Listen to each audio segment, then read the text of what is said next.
If I had to have a stock ticker, obviously my life is all about speed and I'm sometimes referred to as Speedy Sue, so maybe SPSU.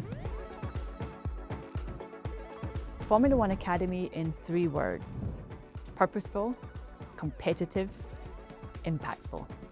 Who is my biggest inspiration in motorsport? I wouldn't say it's one individual because I was incredibly lucky to be surrounded by very inspirational people who helped me a lot on my journey.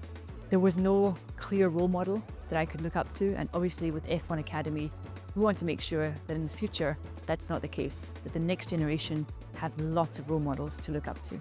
I think the people that had the biggest influence on my career are definitely my parents, because they gave me such a great start in life. My mum met my dad when she went to buy her first motorbike from his shop, and she was always someone that was achieving on her own and someone that made me believe I could achieve anything that I put my mind to. And I was then obviously lucky to have the support of my wider family and then my husband later on in my career.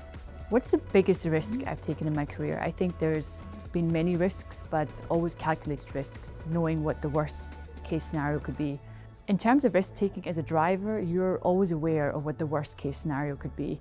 You're obviously aware that the sport has a certain danger to it, but it's your job to push the car to the absolute limit, to push yourself out of your comfort zone and to get the ultimate performance.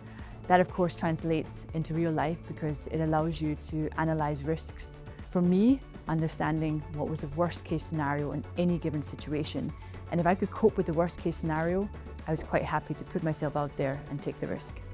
My one piece of advice for those out there who want to try and break the glass ceiling is believe in yourself.